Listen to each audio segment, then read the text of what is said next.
Madame, Messieurs, bonsoir. Soyez les bienvenus à la bibliothèque Cusin. Nous sommes très honorés de vous recevoir ce soir à l'occasion de cette nouvelle rencontre protophilo. Il sera question ce soir de Nietzsche et de cet ouvrage, Les historicités de Nietzsche, paru aux publications de la Sorbonne en 2016 dans la collection La philosophie à l'œuvre. Ce livre constitue les actes du colloque qui s'est tenu le 20 et 21 mars 2015 à l'Université Paris 1. Pour en parler ce soir, nous avons l'immense honneur d'accueillir les directeurs de publication de cet ouvrage. Bertrand Binoche, bonsoir. Vous êtes professeur d'histoire de la philosophie moderne à l'Université Paris 1 et membre du Centre d'histoire des systèmes de pensée moderne. Arnaud Sorésina, vous êtes agrégé de philosophie, vous enseignez au lycée La Saulée à Saint-Marcellin et vous êtes chargé de cours en philosophie de l'art à l'Université Grenoble-Alpes. Vous êtes familier des lieux puisque vous êtes titulaire d'un doctorat de philosophie que vous avez obtenu à Paris 1 et vous avez travaillé sur Nietzsche. Vous avez donc soutenu une thèse sur Nietzsche ici. Nous avons également l'immense honneur d'accueillir en invité d'honneur Madame Scarlett Marton. Vous êtes professeure de philosophie contemporaine à l'Université de Sao Paulo et vous avez participé à l'ouvrage. C'est parfait. N'hésitez pas à poser vos questions aux intervenants tout au long de la séance. N'hésitez pas également à consulter les ouvrages qui sont à votre disposition. Vous y trouverez d'autres volumes de la collection La philosophie à l'œuvre. Suite à cette séance, vous êtes tous chaleureusement invités à un petit apéritif qui se tiendra dans la bibliothèque. Je m'arrête là pour laisser la parole à Bertrand Binoche. Merci. Eh bien, je remercie à mon tour surtout tous ceux qui se sont déplacés alors qu'il est tard et que l'hiver est arrivé. Et puis je remercie Madame Tréguier qui fait tout ça avec tellement de bonne volonté que j'en suis émerveillé. Je vais être très bref, je vais dire quelques mots. Le premier pour rappeler que ce volume est le 16e de la collection qui s'appelle La philosophie à l'œuvre, qui paraît aux publications de la Sorbonne, lesquelles depuis le mois de septembre s'appellent les éditions de la Sorbonne, ça change tout.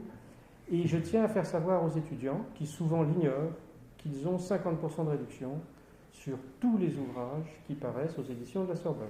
Donc, si vous n'achetez pas ce volume-là ou d'autres, vous êtes véritablement coupable. Il faut bien dire les choses comme elles sont.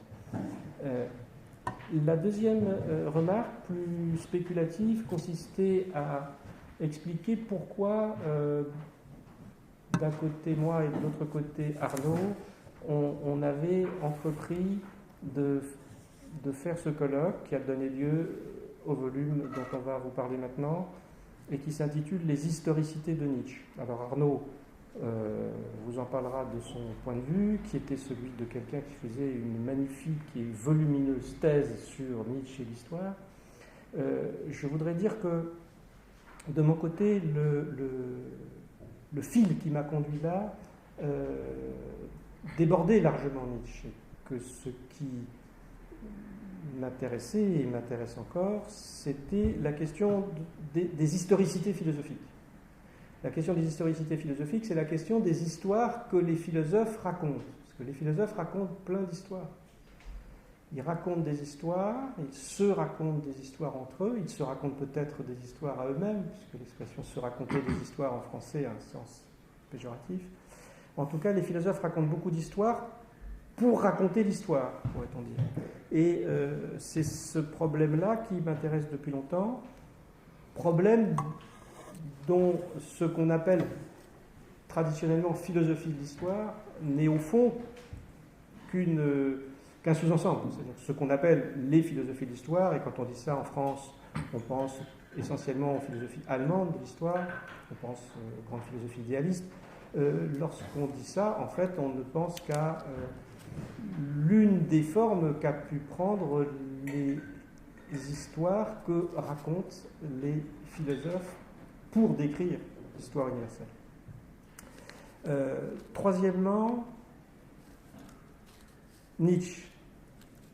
Le fait est qu'ici on parle des historicités de Nietzsche et que derrière ce titre il y avait l'ambition, qui peut paraître un peu présomptueuse, de passer ou de favoriser le passage à un nouveau cap dans l'étude de Nietzsche en France. J'ai connu personnellement Scarlett, qui est à mes côtés, qui a travaillé à Paris 1. Je la remercie beaucoup. C'est par accident qu'elle passait à Paris 1 et à Paris, et que du coup elle est là ce soir, et qu'elle vient de Sao Paulo, donc c'est très bien. Scarlett a été en partie étudiante ici, donc elle doit avoir des souvenirs de ce genre, mais je ne veux pas m'engager pour elle. En tout cas, moi j'ai des souvenirs de cours sur Nietzsche où Nietzsche était très présent, on en parlait beaucoup dans ses murs. Et on en parlait beaucoup comme d'un auteur qui était le nom commun qui réunissait tout ce qu'il y avait en France à l'époque de critique. Nietzsche était associé à la subversion. C'était l'auteur de Foucault, c'était l'auteur de Deleuze, c'était l'auteur de Derrida. C'était une sorte de point de croisement critique, pourrait-on dire. Et ce Nietzsche-là a disparu, s'est effacé au profit d'un autre Nietzsche. Et ce que je dis, je voudrais que ce que je dise n'emporte pas de jugement de valeur, je ne suis pas sûr d'y arriver, d'un autre Nietzsche qui est un Nietzsche beaucoup plus... vous allez sans doute entendre le terme en un sens péjoratif, mais il ne faut pas forcément l'entendre comme ça. On a un Nietzsche plus académique, en tout cas un Nietzsche qui est l'auteur d'une doctrine que l'on peut reconstituer, qu'il faut retraduire, qui est traduit en France depuis maintenant 20-30 ans, non plus par des germanistes, mais qui est traduit par des philosophes, ce qui n'est pas la même chose, qui est annoté par ces philosophes. Et on a un Nietzsche qui est moins présent, moins flamboyant,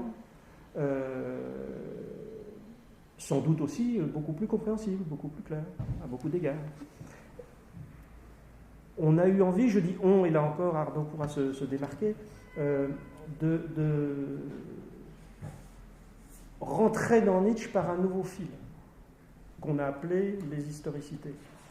Et rentrer dans Nietzsche par un nouveau fil, c'est-à-dire sortir quand même de ce Nietzsche un peu trop doctrinal à notre goût, devenu un peu trop universitaire. Et les historicités étaient un instrument qui permettait cette opération, parce qu'au fond, on peut poser la question suivante très simplement: quelles sont les histoires que raconte Nietzsche, ou comment Nietzsche raconte-t-il l'histoire?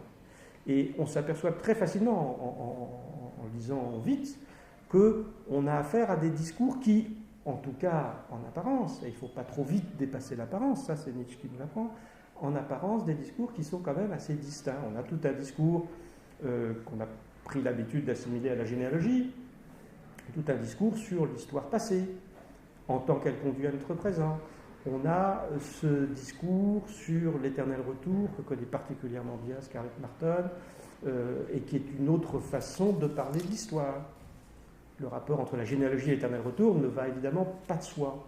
On a tout un discours chez Nietzsche qui a sans doute été moins étudié, qu'il est un peu, mais moins, qui est un discours prédictif sur la grande politique, sur ce qui adviendra, sur ce qu'il faut contribuer à faire advenir.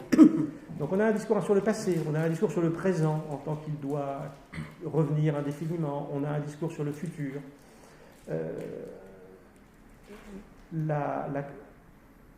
L'idée qui a présidé au colloque, c'était l'idée que ces historicités-là, c'est-à-dire ces historicités-là, ne doivent pas trop vite être présumées articulables en un système bien fermé sur lui-même. À partir de là, un certain nombre de gens sont intervenus et l'ont fait de manière très diverse. Concrètement, la tripartition qui organise finalement le livre est une tripartition objectivité. En quoi qu'en est-il de l'objectivité historique? Répétition, le problème de l'éternel retour, et évolution, ce qui tourne autour de l'évolutionnisme. C'est évidemment un sondage, un échantillonnage absolument partiel, mais il me semble qu'il a quand même, dans l'état actuel des choses, le mérite de réouvrir un peu les choses. Et comme je ne veux pas vous casser les pieds trop longtemps, je vais laisser sauf si vous avez des questions, vous dites tout ce que vous voulez, vous êtes absolument libre. Si vous n'en avez pas, je laisse la parole à Arnaud mais je réponds à toutes les objections, à toutes les demandes d'éclaircissement. Comme il n'y en a pas beaucoup, Arnaud va dire des choses beaucoup plus construites que moi, parce qu'il est sérieux. Rien n'est moins sûr. Merci infiniment. Je joins mes remerciements évidemment à ceux de Bertrand Vinoche. Et puisqu'il m'a sorti de ma campagne, je vais me permettre d'être un peu moins bref que lui, puisque j'ai fait le trajet. Et vous dire un petit peu comment on pourrait reconstituer la logique conceptuelle qui noue un petit peu le dialogue entre les différentes contributions de ce collectif. D'ailleurs, je suis particulièrement étonné de constater que, en vertu d'une sorte de grâce, de la main invisible, on a l'impression que les intérêts des différents contributeurs convergent pour échantillonner de façon assez représentative, certes de façon non exhaustive, les historicités de Nietzsche. On a un bon panel et je crois que c'est des coups de sonde qui permettent d'avoir une bonne prise de vue, perspectiviste pour ainsi dire, sur la manière dont s'articulent chez Nietzsche les différentes historicités. Et de ce point de vue-là, les trois aspects, les trois domaines que Bertrand Vinoche a appelés des problèmes, à juste titre, constituent, à mon sens, trois foyers d'interprétation. Et je commencerai par le premier que Bertrand Vinoche a appelé objectivité.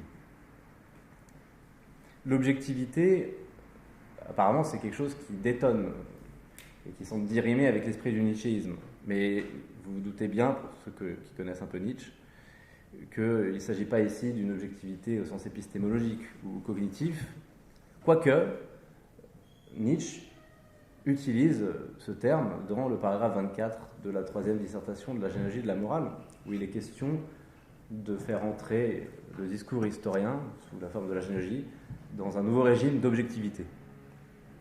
C'est ça qu'il s'agit d'élucider.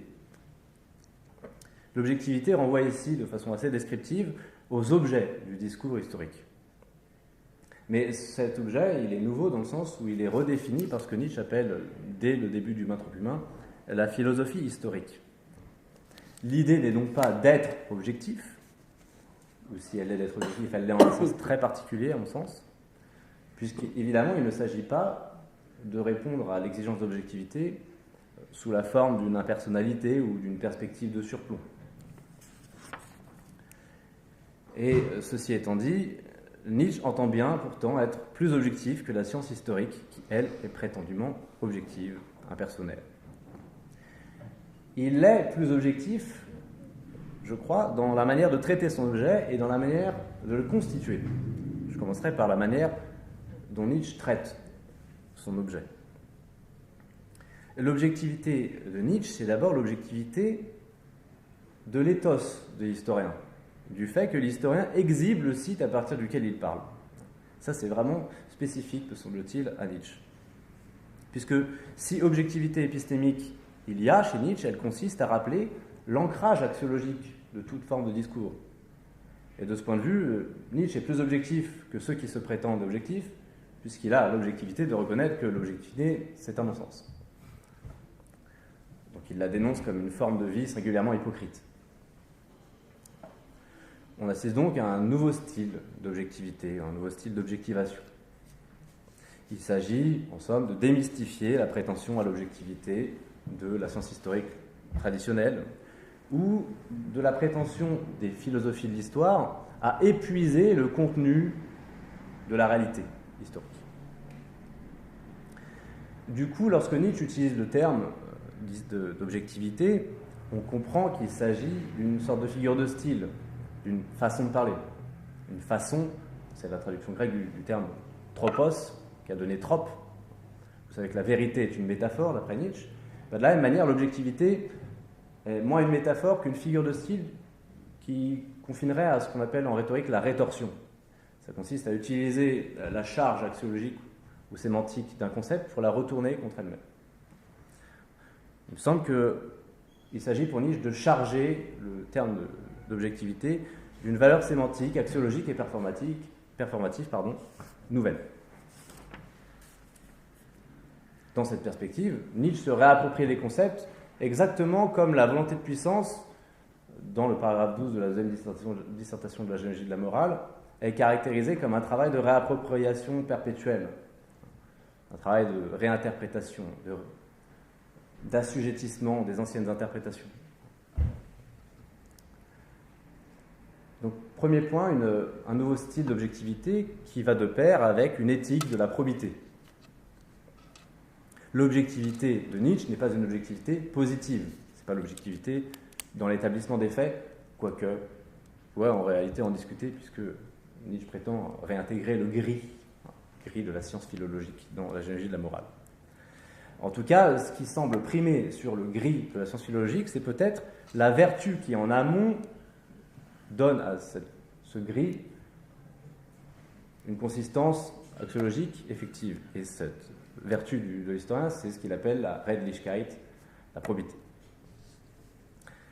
En somme, on pourrait dire que l'objectivité chez Nietzsche, c'est d'abord un problème qui concerne l'éthique historienne et qui implique une conversion de l'éthos historien.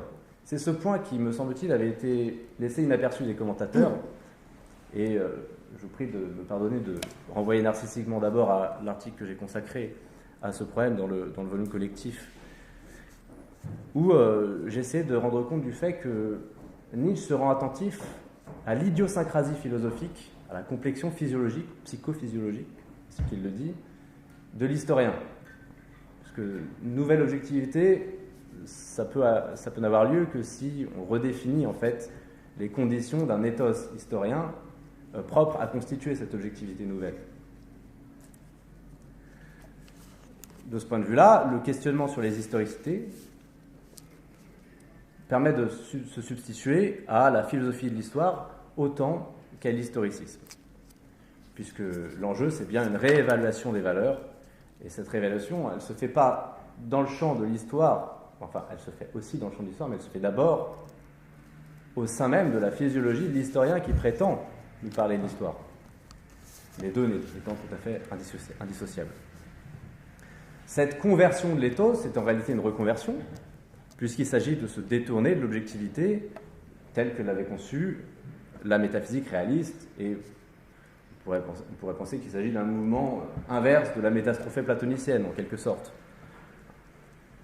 Puisque Platon avait commencé par nier que la vérité pouvait être établie à partir d'une perspective singulière et que justement le vrai était indépendant de celui qui l'énonce. Et Nietzsche, au contraire, la doctrine du perspectivisme appliquée à l'histoire, elle signifie au contraire qu'il ne saurait y avoir de discours historique indépendant de la forme de vie qu'il incarne et la promeut.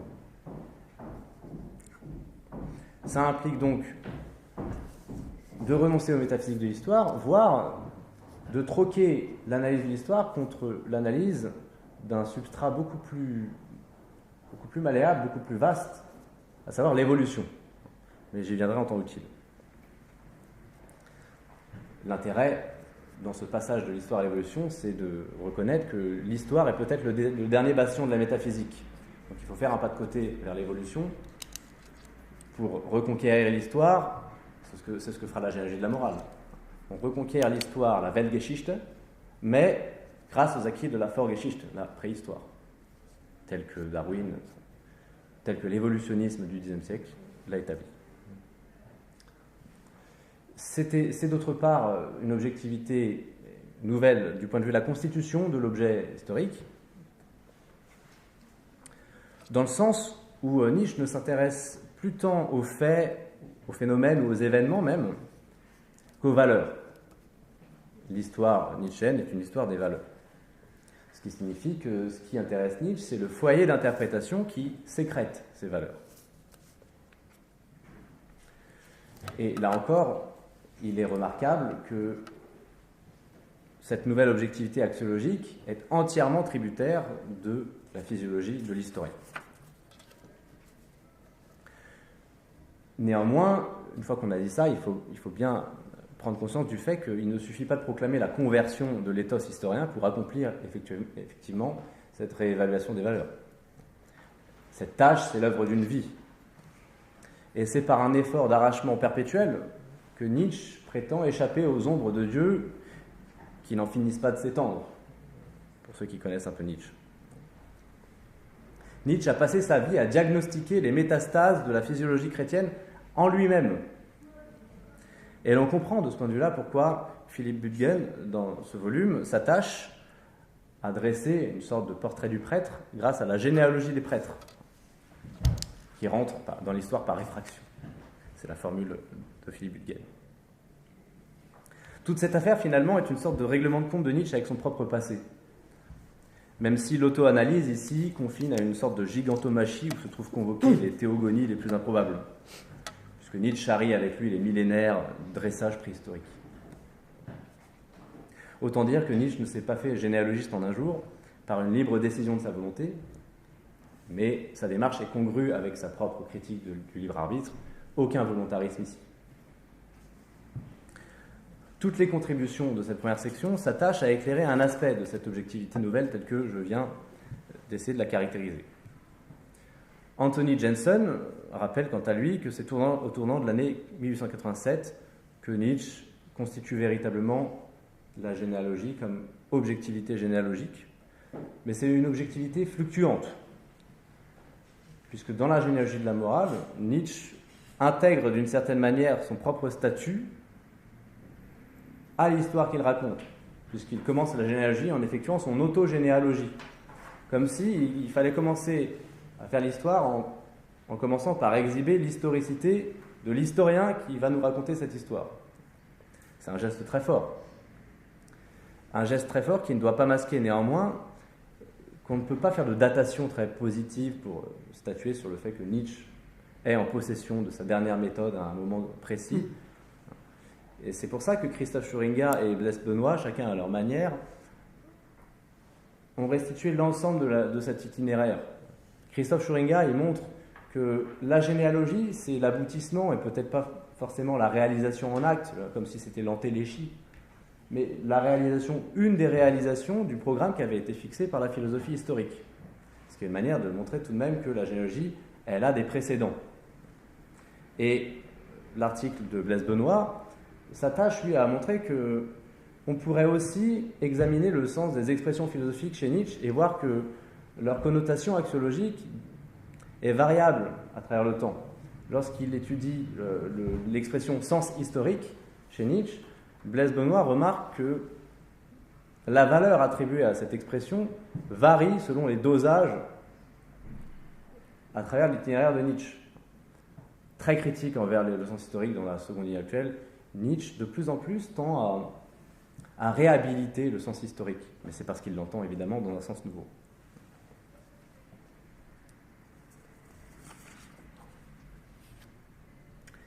J'en viens au deuxième foyer d'interprétation, à savoir la notion d'évolution que j'ai évoquée rapidement tout à l'heure. Puisqu'il s'agit de séculariser la métaphysique de l'histoire, en la résorbant dans l'historicité plus vaste de la nature en mouvement, s'entend évidemment, il faut aborder le problème de l'évolution avant celui de la répétition. Donc j'inverse un petit peu ces deux problèmes par rapport à leur situation dans le volume. Se tourner vers l'évolution, ça veut dire pour Nietzsche conquérir une perspective de longue durée. C'est le point mis en évidence par Emmanuel Salanskis. Il y a deux avantages à cela. D'une part, la durée de la préhistoire permet de se rendre attentif à des processus qui étaient inobservables dans le cadre de la Weltgeschichte de ses prédécesseurs, Burckhardt ou Ranke. Et d'autre part, deuxième avantage, du fait que ces processus s'étendent sur des millénaires, on constate qu'ils ont en réalité une résonance et une consistance beaucoup plus forte, beaucoup plus décisive que les prétendus grands événements de l'histoire universelle. C'est-à-dire que notre physiologie telle qu'elle a été modelée, telle qu'elle a cristallisé dans le temps long de l'évolution, c'est ça qu'il faut prendre pour objet si on veut se libérer de la physiologie créée par la moralité des mœurs, par exemple. De ce point de vue-là, la grande politique de Nietzsche est une tentative d'extirpation physiologique, mais pour s'arracher à la morale chrétienne autant qu'à la moralité des mœurs qui caractérise les sociétés archaïques, il faut faire un travail de longue haleine qui exige une très longue durée. Et donc le diagnostic et la thérapeutique ne sont plus du tout volontaristes. Il ne s'agit pas de faire une révolution. La rhétorique provoquante de la révolution chez Nietzsche, c'est pas du tout une rhétorique qui implique qu'on se mette à croire qu'on peut se libérer d'un seul coup de l'ensemble de notre physiologie chrétienne. Ça implique au contraire un élevage zootechnique. D'ailleurs, de ce point de vue-là, en tant qu'il épouse parfois les discours eugénistes de son temps, Nietzsche est bel et bien de son siècle, peut-être intempestivement de son siècle, si vous me passez l'oxymore. C'est que ce 19e siècle européen n'est pas seulement celui de l'histoire, c'est aussi, vous le savez peut-être, celui de l'évolution, et c'est ce qu'aborde Andrea Arzuchi dans son article sur Nietzsche et la biologie au 19e siècle. Il est fait valoir plusieurs choses, mais notamment le fait qu'on assiste au XIXe siècle à un brouillage, à une interdisciplinarité de plus en plus féconde entre les sciences historiques et les sciences naturelles. Et Nietzsche n'assiste pas de façon contemplative en spectateur à cette transformation, mais il en est un acteur de premier plan.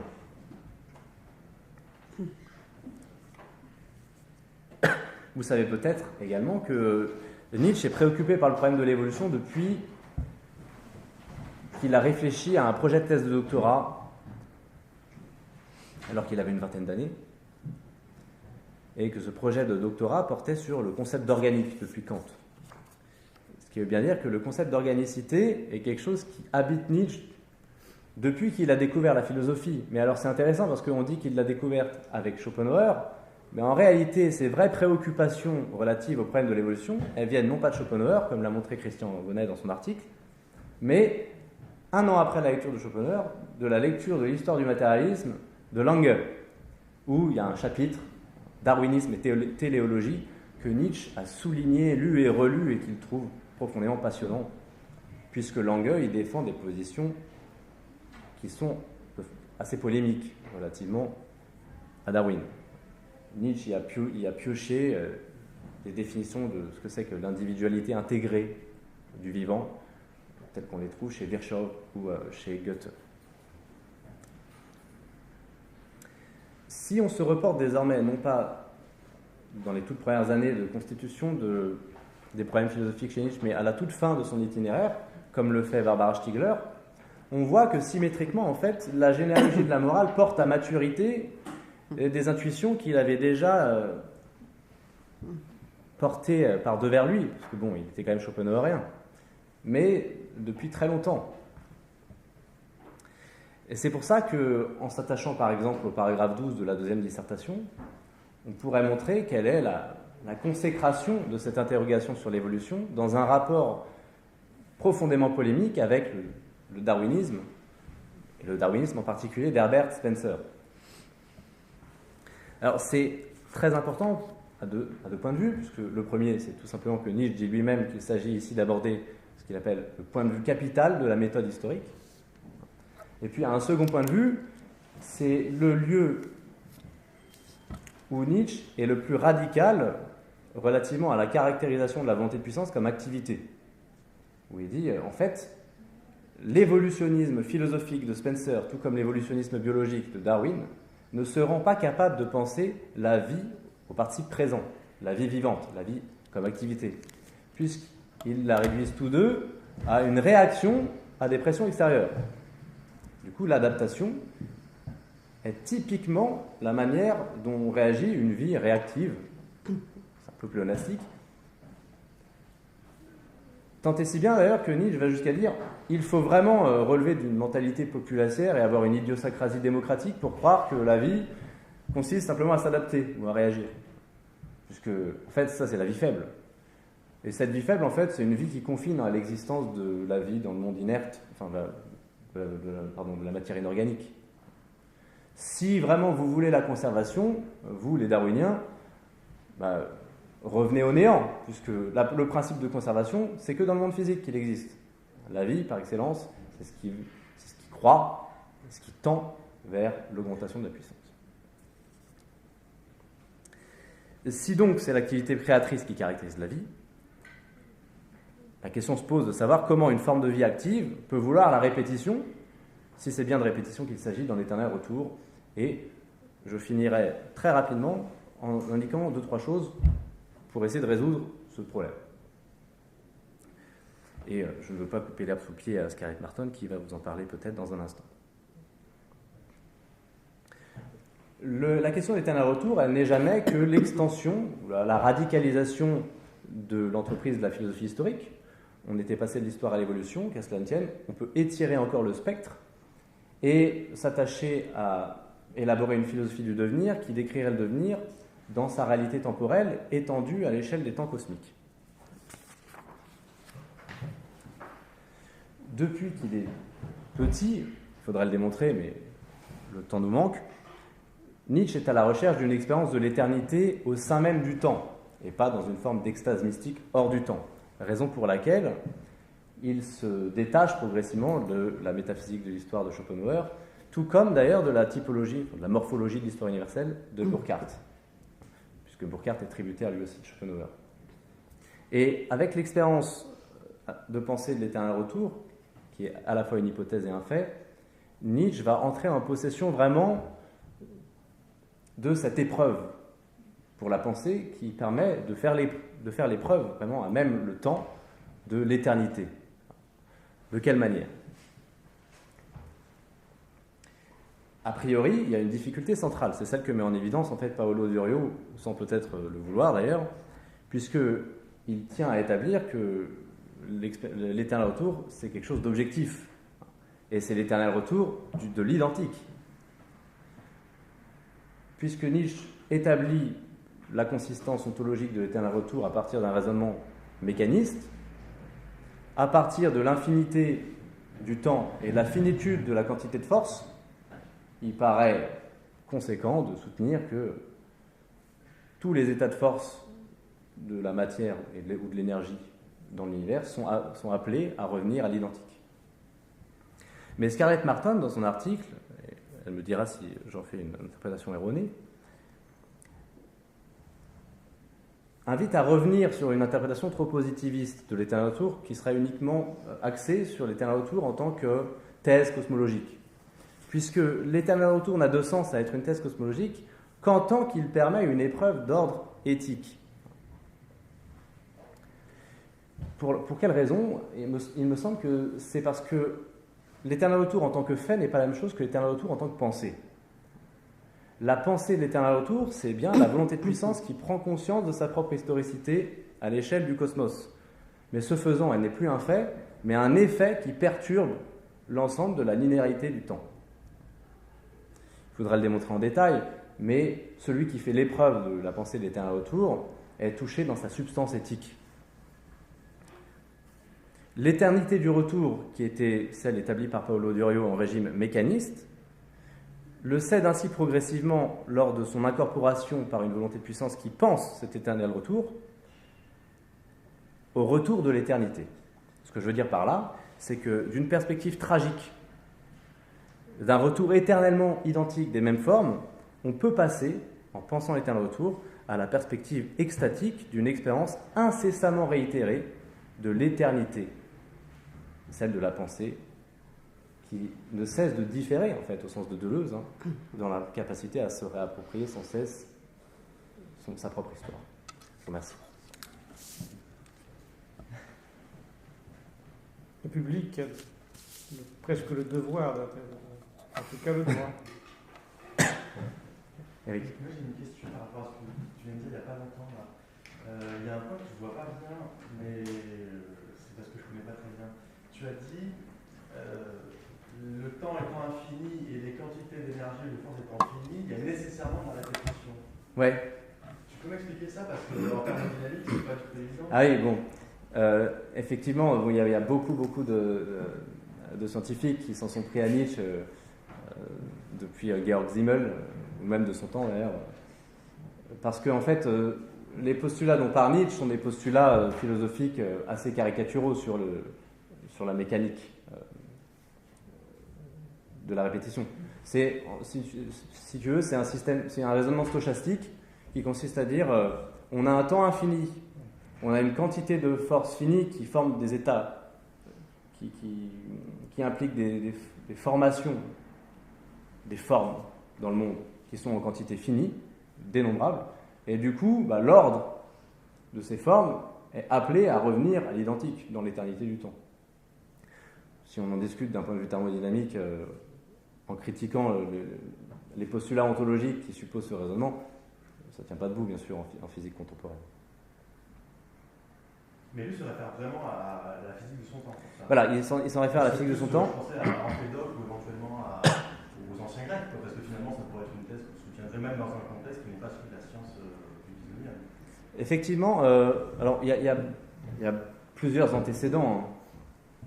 Il y a des antécédents présocratiques, mais il y a un débat très très vif avec la science thermodynamique de son temps. Nietzsche a lu un certain nombre de travaux de thermodynamique. Paolo Diorio insiste sur le rapport entre Nietzsche et Boltzmann, mais aussi sur la lecture de Eugen Düring,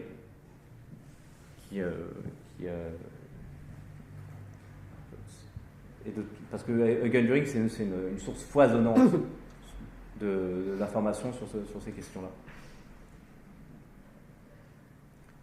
Mais si tu veux plus de détails, je pense que Scarlett pourra te... Est-ce que je peux... Bien sûr. D'accord. En fait, moi j'ai l'impression... D'accord ? Bien sûr. Ok. Moi j'ai l'impression que Nietzsche part d'une conception grecque du monde. Le monde, c'est un cosmos fini, fermé sur lui-même. C'est pas le monde indéfini, c'est pas l'espace indéfini, c'est pas le monde indéterminé, et puis bon, l'univers, cette conception-là. Et donc, si on pense que le monde, c'est fini, Nietzsche va partir, comme l'a très bien dit Sorosina, de deux postulats. Il n'arrive pas à les démontrer, bon, il ne pourrait même pas le faire, je pense. Le premier, c'est que la force est finie, donc le monde est constitué par un certain nombre de forces. Et ce numéro de forces, ce nombre de forces qui constituent le monde, est lui-même fini. Mais le temps n'a pas eu de commencement, n'aura pas de fin. Donc, toutes les configurations des forces, les forces se combinent entre elles. Et puisqu'elles sont finies, elles vont se combiner d'une façon aussi finie, de manière finie, bien évidemment. Donc, il y a un nombre fini de configurations de forces. Et puisque le temps est infini, donc toutes les configurations des forces vont se produire un nombre infini de fois. Et en fait, pendant la deuxième partie du XIXe siècle, je pense qu'il y avait surtout deux courants qui s'occupaient de ces questions-là. Il y avait le courant atomiste, qui était lié plutôt à la pensée positiviste, d'une part, et il y avait, d'autre part, les partisans, les adeptes d'une interprétation énergétique. Et Nietzsche va se mettre à côté des adeptes de l'interprétation énergétique. Et c'est pour ça, donc, qu'il va dans ce sens-là. Et d'ailleurs, ce qui me paraît très intéressant et que Sorosina vient de souligner, c'est que d'une manière générale, les lectures scientifiques de Nietzsche sont beaucoup plus nombreuses que les lectures qu'il a faites en histoire de la philosophie. Enfin, il a lu beaucoup plus des travaux d'ordre scientifique que des travaux philosophiques. La science et la littérature l'intéressaient davantage, disons comme ça.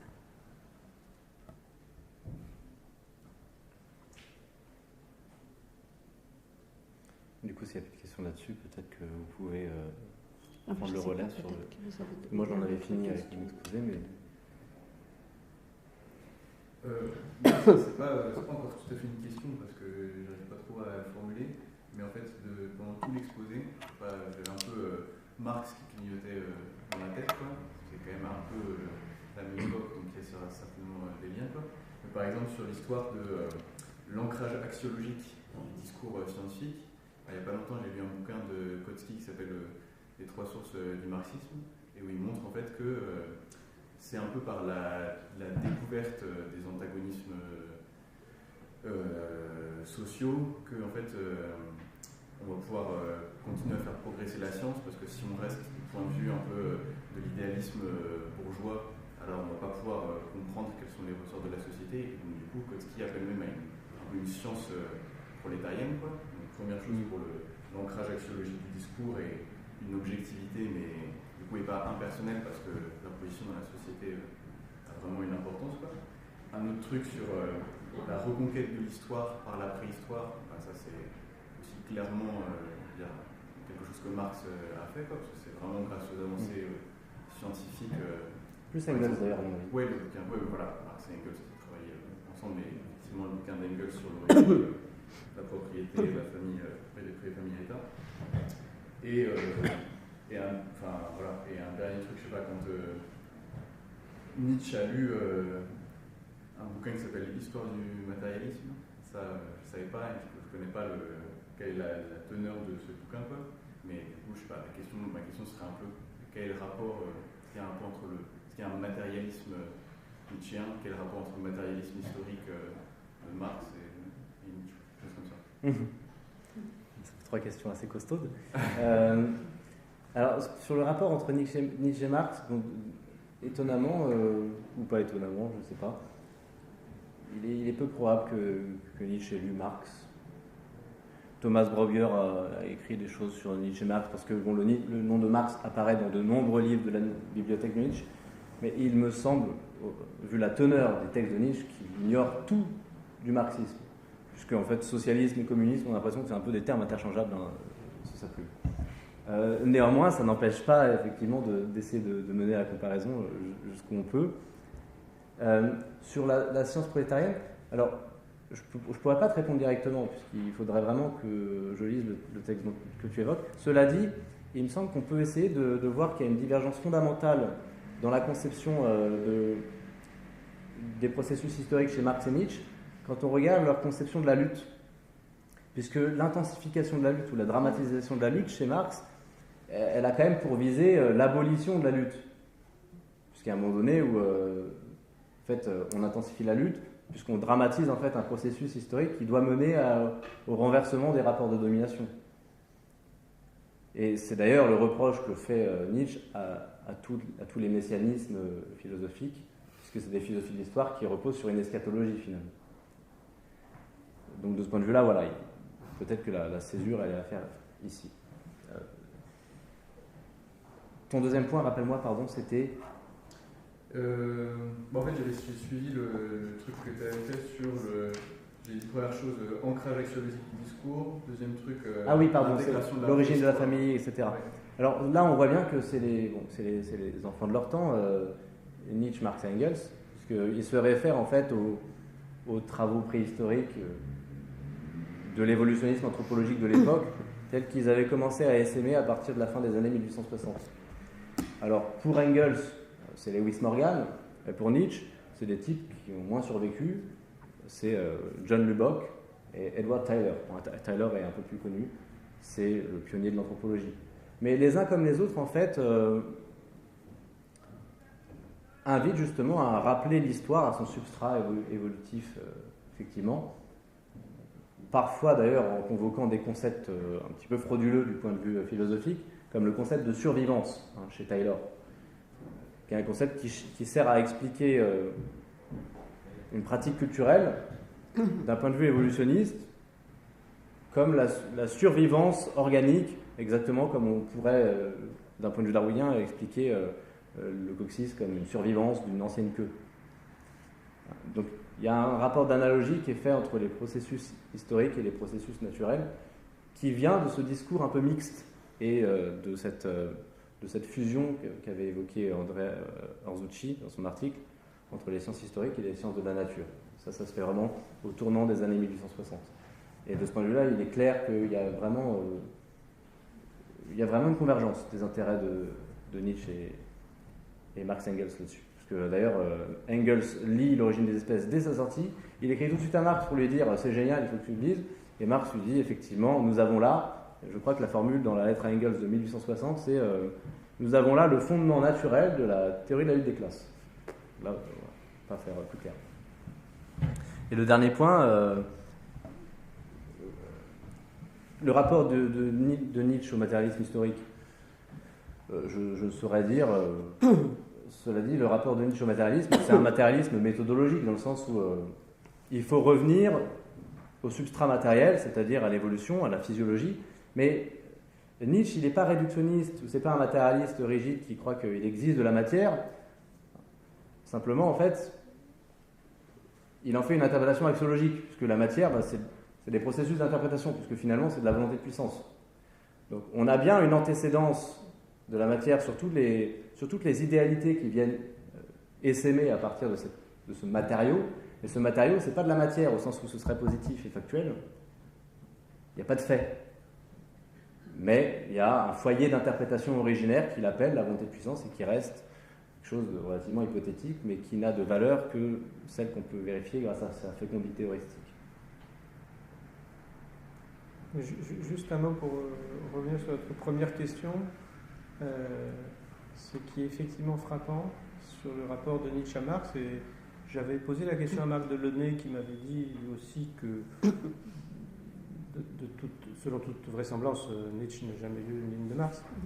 Et comme Arnaud l'a dit, on comprend bien que ça ne l'ait pas intéressé, puisque pour lui, c'est vrai que communiste, socialiste, voire anarchiste, tout ça, c'est pareil.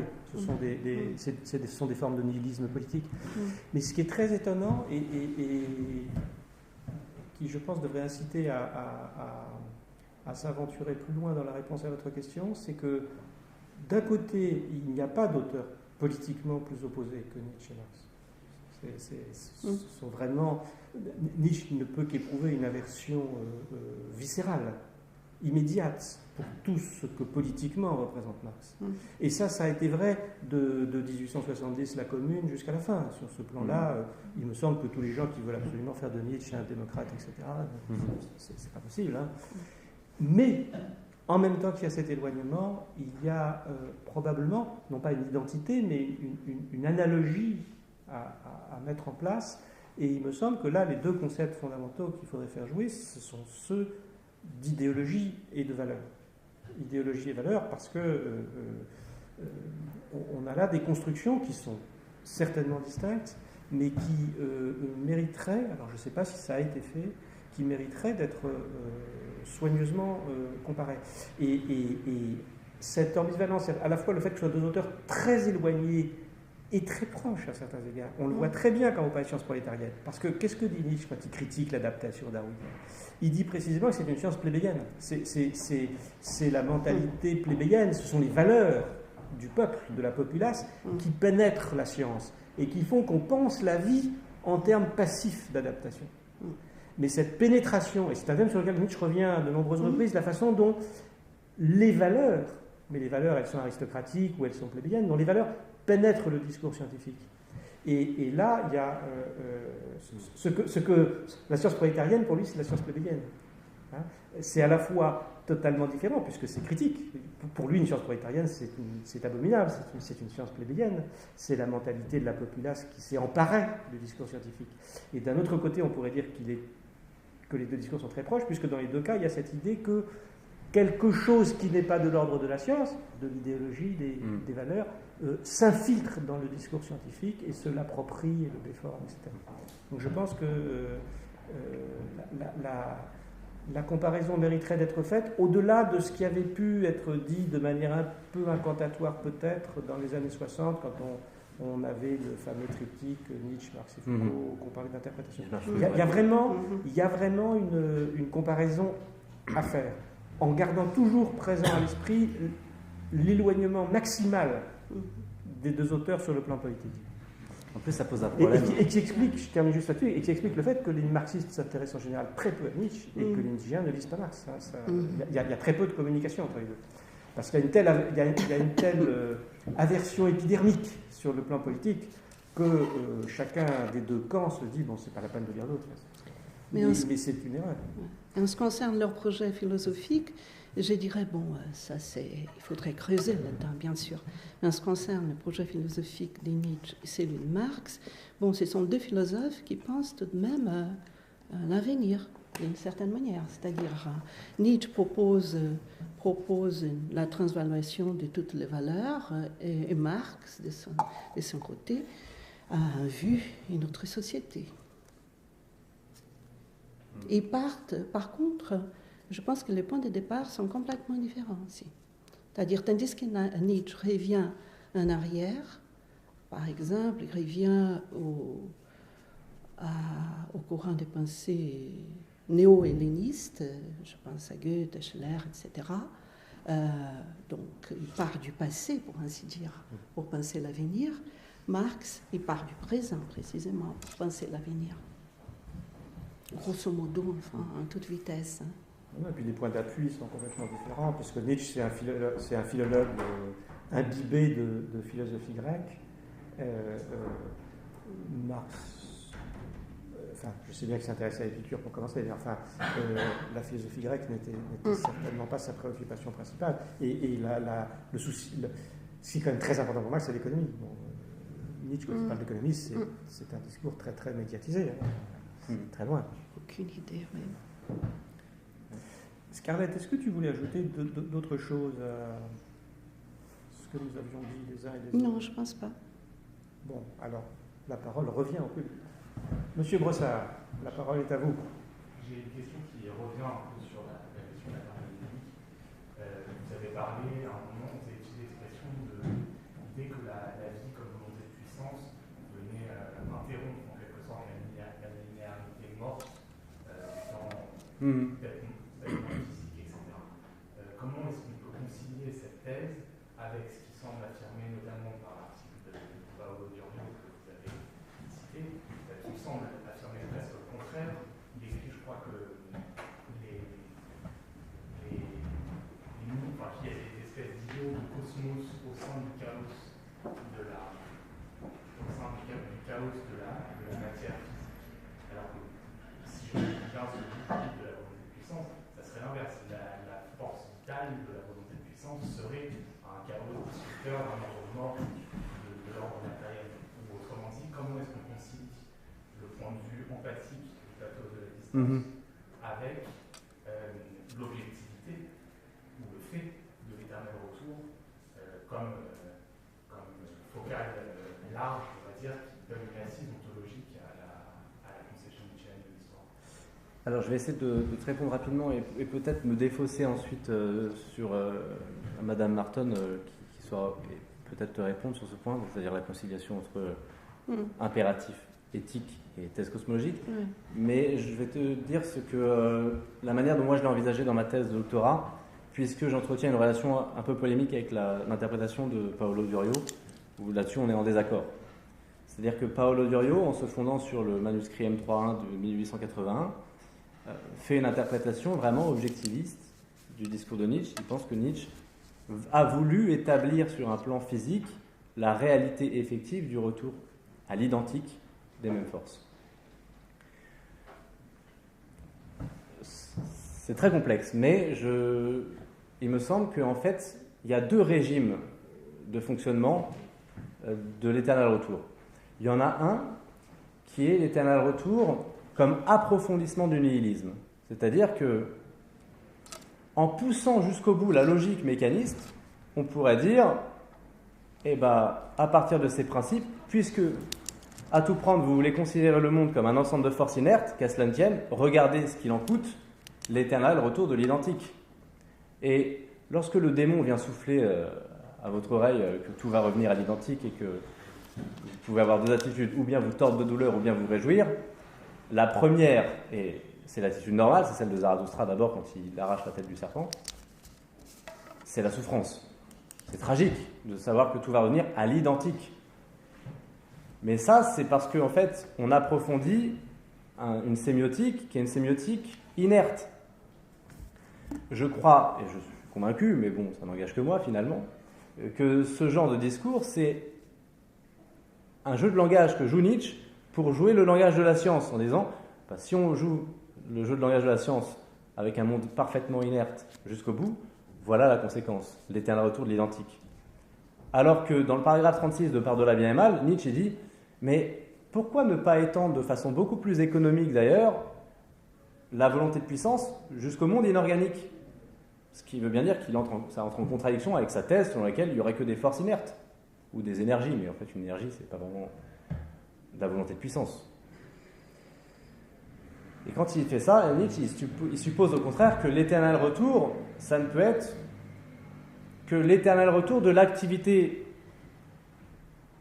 incessamment différentielle de la montée de puissance qui ne cesse de s'accaparer les processus historiques ou temporels, ou énergétiques si on veut, pulsionnels, de ce qui précède.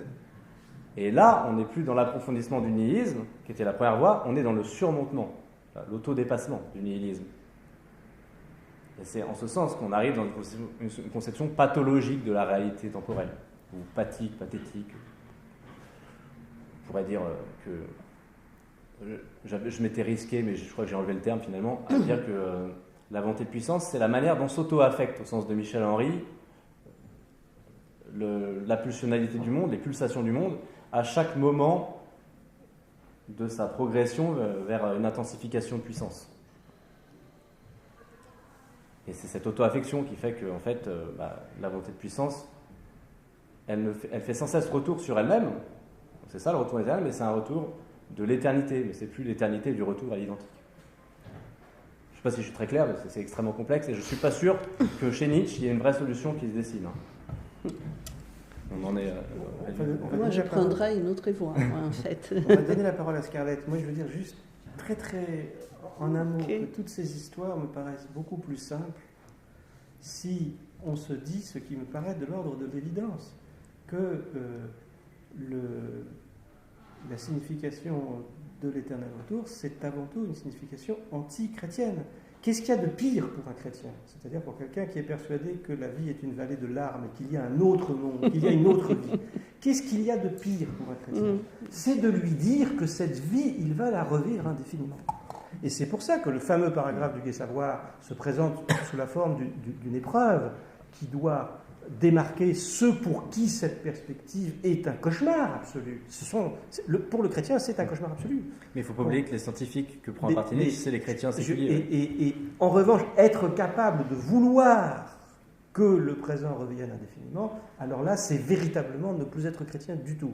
Et je dois dire qu'en ce qui me concerne, et ceci n'engage absolument que moi, et j'ai la plus grande estime pour la science de Paolo Diorio, qui arrive à parler très clairement de textes incompréhensibles, mais je dois dire que franchement, quelle que soit la réalité des lectures scientifiques de Nietzsche, il a lu ces textes, je n'arrive absolument pas à admettre qu'il ait pu prendre ça vraiment au sérieux. Enfin, c'est un problème de morale, l'éternel retour, me semble-t-il. Mais il y a quelqu'un qui connaît ça très bien, c'est Scarlett, donc je lui laisse me montrer à quel point j'ai tort. Ben non. Oui, en effet, c'est là le grand défi. C'est-à-dire cette situation que nous sommes en train de vivre ici et maintenant, elle va revenir un nombre infini de fois. Et ça dépend. Et en fait, toutes les fois, ce sera précisément le 8 novembre 2017 à 19h. Et donc, je voudrais apporter par là une autre dimension de la pensée de l'éternel retour du même. C'est qu'il y a une conception de temps, une conception d'histoire, qui sont imbriquées dans la pensée de l'éternel retour du même, qu'il faudrait tout de même essayer d'élucider. En ce qui concerne la conception de temps, il ne s'agit pas tout simplement d'un temps cyclique, mais il s'agit, et là j'en viens à Karl Löwith, il s'agit en fait d'une conception de sempiternitas et pas une conception d'éternitas. C'est-à-dire, ce n'est pas l'éternité chrétienne, ce n'est pas cette idée qui est là, mais c'est l'idée que le temps lui-même, il est constitué par ces jeux de forces. Ce sont des forces qui sont en train d'agir et réagir, agir et réagir les unes par rapport aux autres et qui constituent les temps. Et qui constituent également l'espace. Tout revient aux forces. Ça, c'est une première chose. Et puis bon, il y a aussi une dimension, pour ainsi dire, historique, ou plutôt supra-historique, qui serait liée à la pensée de l'éternel retour du même. C'est que ce qui revient ne sont pas des événements particuliers. Ce qui revient, en fait, c'est la grande année du devenir. Ce sont des cycles cosmiques. Bien sûr, ça va nous poser des problèmes. Comment c'est possible, par exemple, que Nietzsche puisse avoir le projet de transvaluation de toutes les valeurs, où il voulait précisément, avec ces projets-là, donner donner quoi, faire en sorte qu'il y ait une transformation de la civilisation occidentale. Comment est-ce possible de concilier le projet de la transvaluation de toutes les valeurs avec cette idée, avec cette pensée de l'éternel retour du même? Ça, c'est un des problèmes. Je pense qu'il y en a d'autres. Par exemple, comment est-ce que serait possible de concilier les stricts déterminismes de la pensée de l'éternel retour du même, parce que toutes les situations doivent revenir un nombre infini de fois tel quel, avec l'exhortation éthique. Comment faire pour concilier? Bref, c'est ça. Comment faire pour concilier la version cosmologique, l'éternel retour du même, et l'exhortation éthique de cette pensée? Je pense que ça, c'est un des problèmes majeurs qu'on peut trouver dans le cadre de la pensée nietzschéenne. Mais bon, avant tout, j'aimerais remercier très chaleureusement tout d'abord Bertrand Binoche de m'avoir invité à participer à ce colloque, et à Bertrand Binoche et Arnaud Sorosina de m'accueillir ici dans cette salle avec vous et de m'avoir aussi accueilli dans les volumes qu'ils ont organisés. Vous avez pu constater, en fait, après les mots qui ont été dits précédemment, qu'il s'agit d'un volume novateur, d'une part, et d'autre part, très riche. La richesse, ça se voit ici d'ailleurs, pendant nos discussions, nos dialogues. La richesse des points de vue, la richesse des problèmes qui sont présents dans ces livres. Et là, j'aimerais commencer par reprendre les 2 points que Bertrand Binoche a signalés ici, au moment où il a fait la première présentation du livre, en fait, et qu'il a avec justesse aussi signalé dans la préface au livre. C'est-à-dire tout en reprenant une partie de l'histoire de la réception de la pensée de Nietzsche en France, bien sûr dans les années 70, c'était le Nietzsche des pensées rebelles, Deleuze, Foucault, d'une certaine manière Derrida. Et c'était le Nietzsche qui était pris comme une boîte à outils, en fait, pour penser l'actualité. Après, à partir des années 90, je dirais, 86 précisément, mais surtout un peu plus tard, quelques années plus tard, il y a eu cette académisation de Nietzsche. Et donc, c'est comme l'histoire, et je suis persuadée, quand je pense aux événements historiques d'une manière générale, c'est comme si l'histoire, elle obéissait à une sorte de mouvement pendulaire. Et le caractère novateur de ces livres réside avant tout dans le fait qu'ils proposent des problèmes. Et là, je me demande précisément en quoi ça consiste la réflexion philosophique, si ce n'est que soulever des problèmes et pas donner des solutions, n'est-ce pas? Là, nous essayons de donner des solutions aux problèmes qu'on trouve dans les corpus nietzschéens, voilà. Mais de toute façon, c'est aussi une façon de soulever les problèmes qu'on peut trouver chez Nietzsche, dans la pensée nietzschéenne.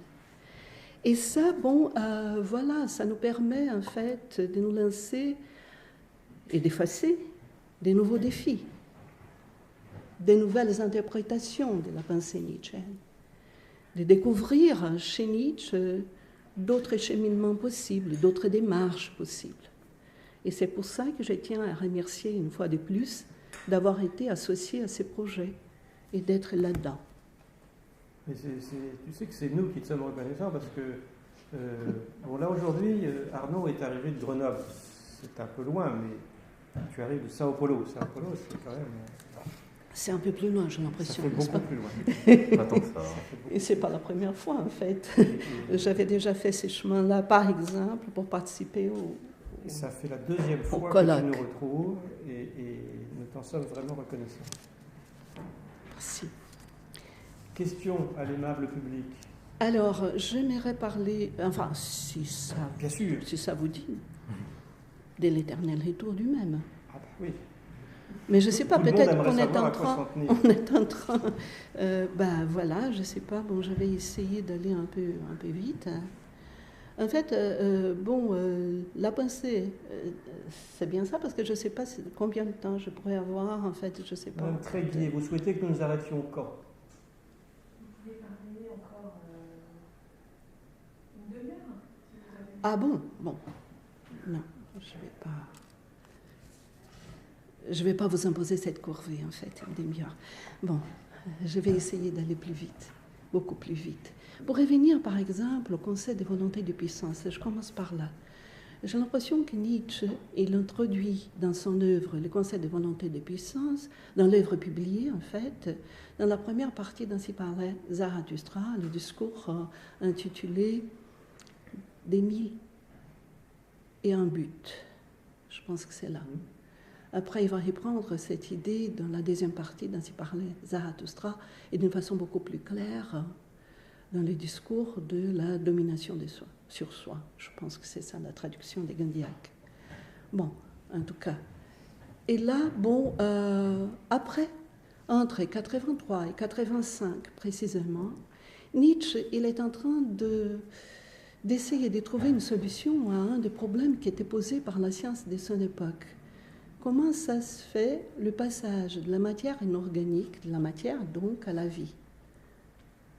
Comment ça se fait ces passages? Comment est-ce qu'on passe de l'inorganique à l'organique? Et c'est là qu'il essaye, enfin, d'élaborer sa théorie des forces. En fait, en 85, si on suit par exemple toute sa correspondance et aussi les annotations posthumes de cette période, on va retrouver ce concept, cette notion plutôt, la notion des forces. Et la notion des forces, avec cette notion, en fait, Nietzsche va récupérer tout ce qu'il avait dit jusqu'à ce moment-là sur la volonté de puissance. C'est-à-dire la notion des forces, tout aussi bien que la volonté de puissance, ne peut pas être encadrée dans les paramètres de la causalité. Enfin, il ne s'agit pas, n'a rien à voir avec aucune intentionnalité, échappe à toutes sortes d'anthropomorphismes, etc. Ok. À partir de ce moment-là, Nietzsche pourrait très bien abandonner la notion de volonté de puissance, puisque tout ce qu'il avait dit jusqu'à ce moment sur la volonté de puissance est basé sur la notion de force. Et pourtant, il conserve la notion de volonté de puissance. Et bon, et à mon avis, moi j'ai l'impression que la volonté de puissance devient en fait, à partir de 85, l'explicitation même du caractère intrinsèque de la force. La force, enfin, elle veut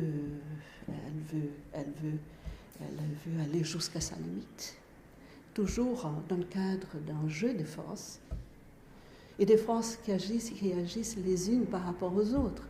C'est pour ça d'ailleurs que je ne peux pas suivre l'interprétation de Deleuze qui parle des forces actives et des forces réactives. Toutes les forces sont actives et réactives en même temps, parce qu'il y a tout un jeu de forces. Voilà. Bon, pour revenir donc à la pensée de l'éternel retour du même, bon, nous avons déjà parlé bien évidemment de cette relation entre la pensée de l'éternel retour du même, et je préfère ces mots-là, même, à l'identique, parce que, enfin, l'identique, ça nous ramène tout de même, ça nous renvoie tout de même à l'idée d'identité, et donc j'aimerais de partager de cette idée-là, m'éloigner de cette idée. Et puis bon, voilà, nous avons déjà parlé de la relation entre le concept de volonté de puissance et maintenant la notion de force, et puis la pensée de l'éternel retour du même, mais il y a les autres aspects de cette pensée qu'il faudrait tout de même explorer un peu plus. Et donc, cette pensée apparaît pour la première fois dans l'œuvre publiée, dans le paragraphe 341 du Gai Savoir. Et là, il y a 2 points intéressants. Tout d'abord, c'est une formulation hypothétique, ici un jour ou une nuit, un démon, etc. Et puis bon, c'est pas en tant que thèse, c'est en tant qu'une hypothèse. Et puis bon, c'est une exhortation éthique. Est-ce que vous seriez capable finalement d'affirmer cette vie telle qu'elle est un nombre infini de fois? Qu'elle revienne un nombre infini de fois. Et c'est précisément ce que Binoche était en train de dire tout à l'heure. C'est-à-dire, c'est absolument épouvantable pour un chrétien. Mais ça peut être également épouvantable pour nous tous, en fait, hein, parce que ça exige, ça réclame de chacun de nous, en fait, d'adopter une façon déterminée d'envisager la vie. Une façon que Nietzsche nous donne une clé, peut-être, avec l'idée d'amour fati. Et je pense qu'avec l'idée d'amour fati, on arrive tout de même à trouver peut-être une voie pour essayer de concilier ou de trouver une solution, au moins en partie, pour ces problèmes de la conciliation entre ce que je disais tout à l'heure, les stricts déterminismes de la version cosmologique de la pensée de l'éternel retour, et d'autre part l'exhortation éthique qu'elle nous présente. Parce que finalement, il ne s'agit pas exactement d'un déterminisme. L'amor fati, bon, les fatalismes chez Nietzsche, ce n'est pas le fatalisme de la religion chrétienne, bien évidemment. C'est tout le contraire. Et d'ailleurs, c'est intéressant parce que, entre parenthèses et en toute vitesse, quand on pense à ce dialogue incessant de Nietzsche avec la religion chrétienne, voilà, c'est un clé de lecture qui n'est pas négligeable, comme Binoche l'a bien souligné tout à l'heure, en fait. La notion du temps, bon, sempiternitas et pas eternitas, etc.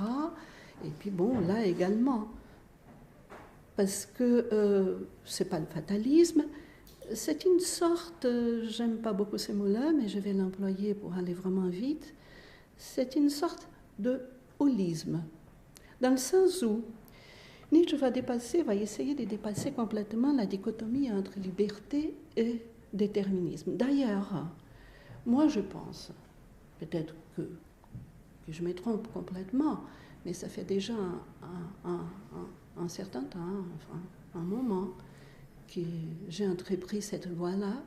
Moi j'ai l'impression que c'est pas possible de lire Nietzsche avec les lunettes, pour ainsi dire, de la modernité.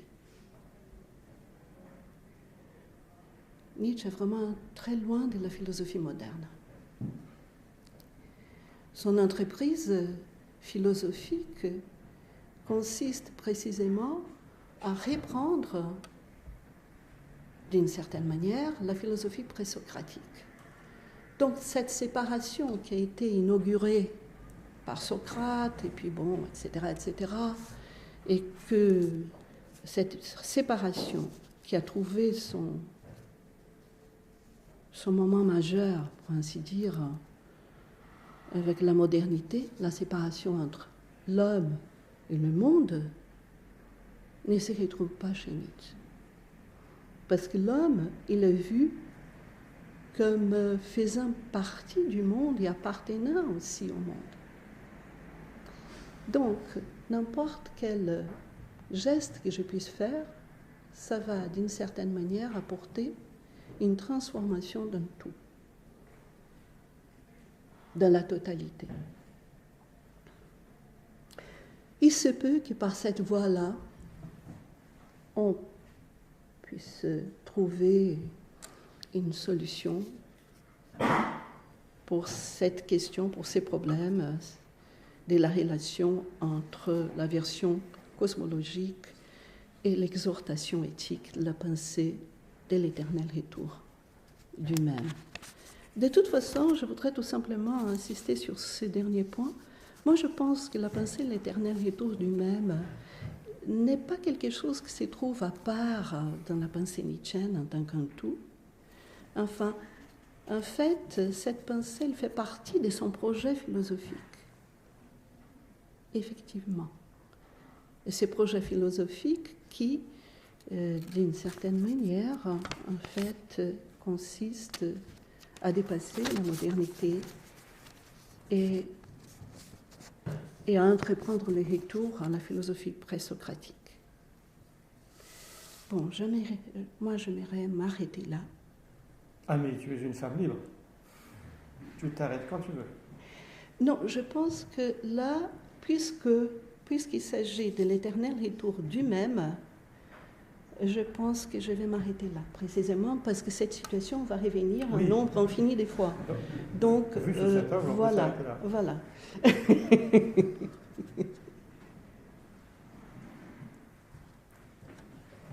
Moi, j'ai une question sur le... Vous avez dit que la philosophie de Nietzsche était aussi une philosophie de l'avenir, et du coup, veut transformer... j'ai l'impression que c'est un peu transformer, pas simplement les idées, évidemment, mais les configurations aussi physiologiques de l'homme, quoi. Et en fait, du coup, est-ce qu'il n'y a pas quelque chose de paradoxal dans le fait de vouloir s'appuyer sur les présocratiques, étant donné que des présocratiques à Nietzsche, il y a eu tellement de nouvelles allusions qui sont venues façonner l'homme que ce serait plus facile peut-être de partir du matériau déjà existant pour le transformer, première chose. Et deuxième chose, c'est cette transformation en fait, comment est-ce qu'il imagine pouvoir l'étendre à l'ensemble de la société? C'est-à-dire Nietzsche en tant qu'individu isolé qui se veut baptiseur de civilisation en quelque sorte, sur quelle force est-ce qu'il compte s'appuyer pour faire émerger la nouvelle forme humaine qu'il appelle de Je vous remercie de vos deux questions. En fait, en ce qui concerne la première question, c'est une façon de concevoir l'être humain, de concevoir le monde lui-même. C'est-à-dire, l'idée c'est, puisque chez les présocratiques, il n'y avait pas toutes les dichotomies qu'on va retrouver pendant la période moderne, reprenons cette façon de penser. Parce que là, comme ça, on va combattre tout d'abord l'anthropocentrisme. Ça, c'est déjà une première chose. Et de cette manière, précisément, on va avoir toute une autre conception et de l'être humain et du monde, et surtout la relation entre l'être humain et le monde lui-même. Voilà. L'être humain, il est entièrement intégré dans le monde. Il n'est pas en dehors du monde. Il ne peut pas juger le monde. Gai Savoir 346, par exemple. Il ne peut pas mettre le monde sur une balance et le juger. Il fait partie du monde. Il ne peut pas juger la vie non plus. C'est le même raisonnement qu'on va trouver. Bon, en ce qui concerne votre deuxième question, je suis absolument désolée, je pense que Nietzsche ne s'intéresse absolument pas à la société. Il peut s'intéresser à la civilisation, à la culture, etc. Mais la société, non. Je suis désolée. Je pense que c'est une question... c'est une question matérialiste que vous posez, au sens de Marx. Oui, absolument. Et donc, si vous la posez à Nietzsche, il n'y a pas de... À mon sens, d'ailleurs, les textes sur la grande politique, etc., sont des textes qui restent toujours assez flous. Et la question à proprement parler des moyens de transformation est une question qui ne se pose pas. Il ne pose pas, il ne se pose pas. Il y a l'idée qu'on retrouve régulièrement à la fin que lui coupe l'histoire en deux, qu'il parvient à effectuer une sorte de geste philosophique tel que sur une durée très longue, il faut raisonner sur des millénaires, sur une durée très longue, on peut, je ne sais pas ce qu'il faut dire, on peut raisonnablement espérer que ça produise ses effets, mais il n'y a absolument aucune réflexion sur les relais sociaux qui pourraient mettre en œuvre ça, me semble-t-il. Oui, c'est vrai que le Nietzsche frénétique des dernières années, il y a une frénésie dans comment on pourrait accélérer ou catalyser cette rupture, mais c'est un Nietzsche qui est plus en possession de tous ses moyens, d'ailleurs, c'est jamais des textes publiés. Et puis catalyse, qui est-ce qui va me lire? Il faut qu'on me traduise. Il est extraordinaire. Moi, je ne suis pas choqué, ma voisine. Je pense qu'il est, du point de vue qui est sans doute le vôtre, extraordinairement idéaliste. Les valeurs il faut qu'elles pénètrent, et en pénétrant, elles vont changer les choses. Et juste, Voilà, l'antéchrist. Ben, une fois de plus, le christianisme, je reviens toujours là-dedans, là-dessus. L'antéchrist. Il y a la loi contre le christianisme, et bon, c'est le moment d'un nouveau calendrier, en fait. D'où l'idée de couper l'histoire en deux. C'est ça qui revient beaucoup. Et c'est pas, je pense que c'est, pour le dire en des termes très scolaires, mais qui ont, je pense, une part de vérité, c'est quelqu'un qui se soucie au plus haut point de morale, qui a complètement réinventé même le concept de morale, etc. Mais si on y cherche un penseur politique, je pense qu'on ne trouvera pas grand-chose. Mais je pense qu'on ne trouvera pas non plus des normes de conduite. En ce sens-là, non. C'est vrai que les valeurs, on a l'impression que chez Nietzsche, elles circulent de façon épidémiologique, comme par intussusception. Et que c'est la puissance du discours, quoi, ou bien votre forme de vie, elle se rend capable de s'approprier comme la volonté. C'est pour ça que c'est tellement important qu'il soit traduit. Ça le tracasse énormément dans les dernières années, qu'on puisse le lire en d'autres langues. Ça, c'est très très important. C'est la seule réponse à votre question. Elle est très décevante, mais c'est la seule réponse. C'est l'idée d'incorporation. D'une certaine manière, vous avez fait allusion à cette idée aussi d'incorporation, parce qu'il s'agit en fait d'une physiopsychologie aussi. Il ne faut pas compter sur Nietzsche pour faire la révolution. En plus, c'est un penseur très conservateur, je dirais. Pour ne pas dire réactionnaire. Pour ne pas dire... voilà. Parce que quand il pense une transformation politique, Nietzsche, il a des idées quand même curieuses. C'est-à-dire aller fonder une colonie au Mexique. Pas au Paraguay, c'est sa sœur et Bernard Forster. Humain trop humain, il est pour l'esclavage, il est absolument contre l'émancipation féminine, etc. Voilà. Il est tout à fait platonicien. Parce que oui, absolument. Les lois, c'est exactement fonder une colonie. Absolument, oui, l'aristocratie Nietzsche, c'est vraiment un projet politique qui a des affinités avec celui de Platon.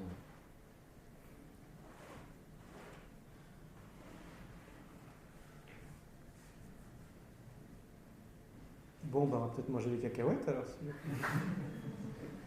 Madame Tréguier, la maîtrise de la cérémonie vous revient. Merci pour ces éclairages passionnants.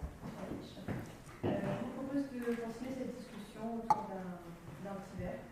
Voilà. Merci. C'est mieux que